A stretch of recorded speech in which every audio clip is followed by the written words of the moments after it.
Hi, ಹೇಗಿದೆಯೇ? ನಾನು ನೀನು ಜಗದ ಪರಿವೆಯೇ ಇಲ್ಲದೆ ಸುತ್ತಿದ ಜಯನಗರದ ಗಲ್ಲಿ ಗಲ್ಲಿ ಸುತ್ತಿ ಬಂದೆ ನಾನಿವತ್ತು. ನಿನ್ನ ನೆನಪು ತುಂಬ ಕಾಡಿತ್ತು. ಆ ಕುಮಾರಸ್ವಾಮಿ ಟೆಂಪಲ್ಲು, 3rd ಬ್ಲಾಕಿನ ಪಾರ್ಕು, 4th ಬ್ಲಾಕಿನ ಅಂಗಡಿಗಳ ಸಾಲು, ಮದರಂಗಿ ಹಾಕುವವನ ಮರದ ಚಿಕ್ಕ ಸ್ಟೂಲು, ನಿನಗಿಷ್ಟದ ಶ್ರೀಕೃಷ್ಣ ಸ್ವೀಟ್ ಮಾರ್ಟು, ಚಾಟ್ ಶಾಪಿನ ಮಸಾಲಾ ಟೊಮೆಟೊ ಸ್ಲೈಸು.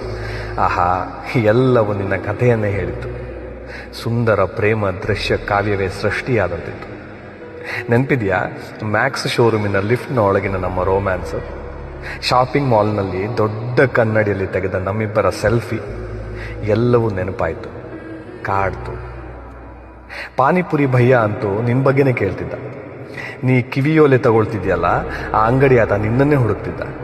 ಚಾಯ್ ವಾಲ ಕಾಕ ಸಲಾಂ ಭಯ್ಯ ಅಂತಲೇ ಬೈಟು ಟೀ ಕೊಟ್ಬಿಟ್ಟಿದ್ದ. ಕುಡಿಯೋಕೆ ನೀ ಜೊತೆ ಇರಲಿಲ್ಲ ಅಷ್ಟೆ. ಎಷ್ಟು ಬೇಗ ಕಾಲ ಬದಲಾಗ್ಬಿಡುತ್ತಲ್ವೇನೆ. ಕೈ ಹಿಡಿದು ಓಡಾಡಿದ ಜಾಗದಲ್ಲಿ ನಾನೀಗ ಒಂಟಿ.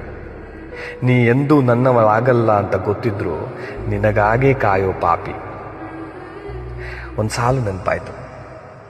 ನೆನಪಿನಲ್ಲೇ ನೀನೀಗ ಎಂದಿಗಿಂತ ಸನಿಹ, ಅಳಿಸಲಾರೆ ನಾನಿಂದು ಮನದ ಗೋಡೆ ಬರಹ.